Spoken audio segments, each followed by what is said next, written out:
ٹھیک ہے سر دوسرا سوال ہمارا یہ ہے کہ آج جیسے آپ نے ابھی بتا دیا، تو ہمارے پاس محدثین کے دو گروپس بنتے ہیں، جس طرح اہل تشیع اور اہل سنت کے.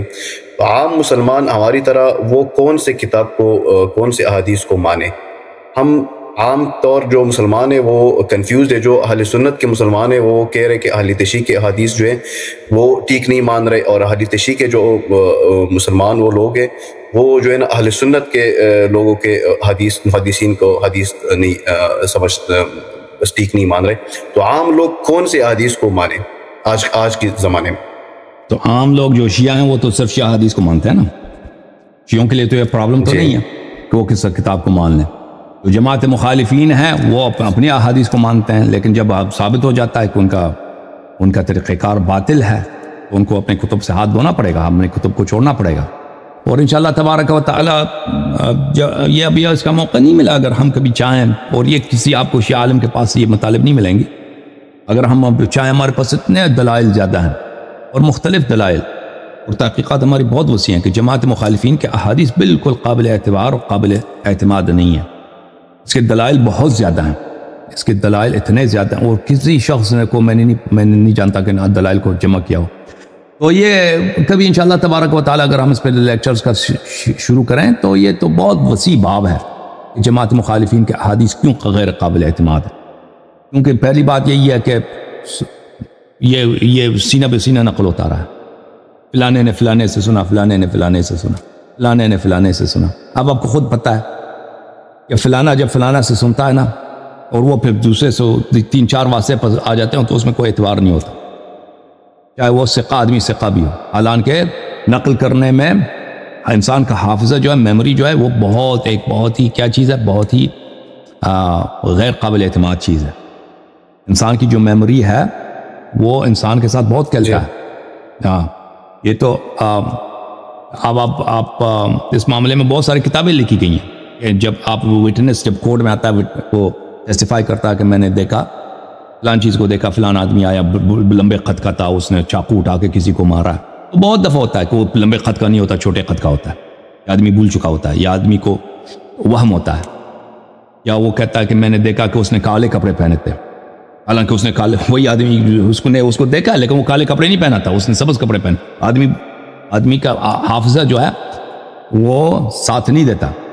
تو اس کے بہت زیادہ ریسرچ بہت زیادہ ہے. مختلف انداز میں انسان کی جو میموری ہے وہ قابل اعتماد نہیں ہے. پھر میموری کے علاوہ انسان کا جو اپنا پرسیپشن ہے، انسان کی جو اپنی پرسپیکٹو ہے، وہ نیریشن میں اثر انداز ہوتا ہے.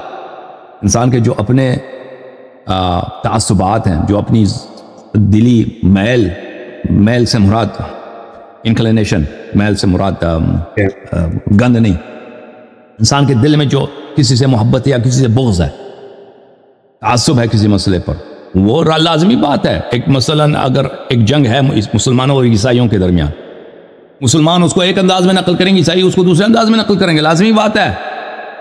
مسلمانوں کو ہیرو بنا کے پیش کریں گے اور عیسائیوں کو بھی ہیرو بنا کے پیش کریں گے.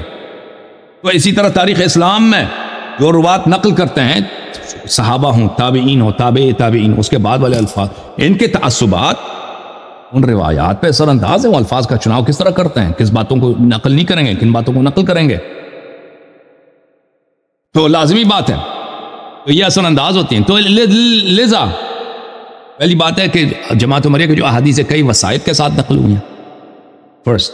سیکنڈ، اس کا ڈیپینڈنس ہے لوگوں کے میموریز پر. میموری ایک فالٹی چیز ہے، میموری ایک غیر قابل اعتماد چیز ہے، حافظہ. تیسری بات، اس لوگوں کے تعصبات ان نیریشنز پہ اثر انداز ہوتی ہیں. پر سیاست کا جو تھا خلفائے وقت کا، کہ خلفائے وقت ان کے مفادات اس طرح کے احادیث نقل ہونے میں ہے، لازمی بات ہے. جیسے ابھی ہمارے زمانے میں آپ پاکستان میں جائیں نا، ابھی سوشل میڈیا ہے، یا جو بڑے بڑے اینکرز ہیں، جو بڑے بڑے یوٹیوبرز ہیں، وہ ہر طرح کی بات نہیں کر سکتے. چھوٹے یوٹیوبرز کر لیتے ہیں، ان کی کوئی پرواہ نہیں کرتا، کوئی کسی جن کے چینل کوئی نہیں دیکھتا. جو بڑے یوٹیوبرز ہیں، جو سیاسی امور میں وہ جو باتیں کرتے ہیں نا، وہ اس طرح ہر طرح کی بات نہیں کر سکتے. ان کو بخوبی پتہ ہے، کیونکہ حکومت پاکستان کے اور جو سیاست ہے اس کو دیکھنا ہوگا. وہ فوج کے خلاف نہیں بات کر سکتے، عمران خان کی مثلا حمایت میں نہیں بات کر سکتے، یا مثلا ایسی بات کریں جو اداروں کو پسند نہیں کر سکتے، سب کو پتہ ہے یہ نہیں کر سکتے. تو آپ سمجھتے ہیں کہ یہ ابھی زمانے میں ہے، پہلے نہیں ہوتا تھا. ابھی جو حالت ہے نا ہمارے آپ کے پاکستان میں سوشل نیٹ ورکس کا، سوشل میڈیا کا، پرانے زمانے میں محدثین یہی ہوتے تھے جو کسی حلقے میں بیٹھ کے حدیث نقل کرتے ہیں، وہی ہوتے تھے اثر انداز اپنے علاقوں میں، یا مثلا جمعے کا خطبہ دے رہے ہیں، حدیث نقل کر رہے ہیں، لوگ اس کے باتیں سن رہے ہیں، اب لوگ آ کے اس سے سیکھتے ہیں. تو جو وقت کے جو حکومتیں ہیں ان کے مفادات کو ملحوظ خاطر رکھنا یہ بہت اہم ہوتا تھا. خلفاء بھی وہ علماء کی سپورٹ کرتے تھے، پیسے دیتے تھے، اور جو علماء ان کے پسند نہیں ہوتا تھا ان کے پیسے کٹ جاتے تھے، یا ان کو جیل میں ڈالتے تھے، قتل ہوتے تھے. تو اس لیے جو احادیث کا نقل ہوا ہے یہ بالکل ہر دور کے سیاست سے متاثر ہو کر. تو اس میں سر آپ سوری فار انٹر کرپشن، تو اس سینس میں جو اہل تشیع کے جو محدثین ہیں اس کو آپ کیسے نظر سے دیکھ رہے ہو؟ ابھی عرض کرتے ہیں. تو ہر دور کے جو راوی ہیں وہ اپنے اہل سیاست کے زمانے سے لے کر اور اس سے متاثر ہو کر ان کے سیاسی جو انٹرسٹ ہیں، جو خلفاء کے جو انٹرسٹ ہیں، وہ ان کے تعصبات ہیں، اور ان کے حق میں جو باتیں ہیں ان کو یہ سب اس میں آ جاتے ہیں. نقل حدیث میں یہ سب اثر انداز ہیں.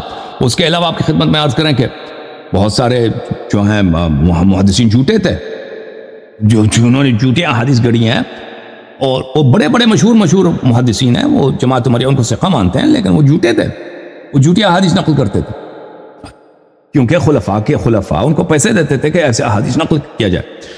تو لذا جماعت مخالفین کی جو احادیث ہیں غیر قابل اعتماد ہیں، غیر قابل اعتبار ہیں. یہ کوئی بھی انسان عاقل ہو تو جو میں نے ایلیمنٹس اور جو عناصر میں نے ان کی گنی ہیں ان پہ غور کرے، ان کو سب کو بھی نہ مانے تو کچھ کو مان لینا، تو پتہ چل جاتا ہے کہ یہ جو ہے یہ غیر قابل اعتماد ہے. اور اس طرح کہ آپ کسی کورٹ آف لا میں جا کر آپ ٹیسٹیفائی کر دیں، وہاں پہ شہادت دے دیں کہ بھائی میں نے فلانے سے سنا، فلانے نے وہ آپ کو وہ جج وہیں سے بگا دے گا، اس سے کچھ بھی ثابت نہیں ہوتا ہے، یہاں سے نکل جائیں. تو یہ جماعت عمریہ کا یہ ہے، ان کا دین اس طرح سے ثابت ہوتا ہے. شیعوں کا جو روایات احادیث ہیں میرے بھائی اس طرح نقل نہیں ہوئی ہیں. شیعوں کی جو احادیث ہیں رسول اللہ صلی اللہ علیہ وسلم کے زمانے میں کتابیں لکھی گئیں، اہل بیت علیہ السلام نے کتابیں لکھی، امیر المؤمنین علیہ السلام کے اصحاب نے ان کے زمانے میں ان کو خطبوں کو لکھا، ان کی باتوں کو جمع کیا. اسی طرح امام حسن امام حسین علیہ السلام کے اصحاب نے ان کے زمانے میں ان کی باتوں کو لکھا. اس طرح بعد میں ائمہ ہر دور میں شیعہ مصنفین تھے. ہمارے ہاں علم رجال نہیں ہے بھائی، علم رجال ہے ہی نہیں شیعہ مذہب میں، جو جماعت مخالفین کے پاس ہے نا، ہمارے پاس نہیں ہے.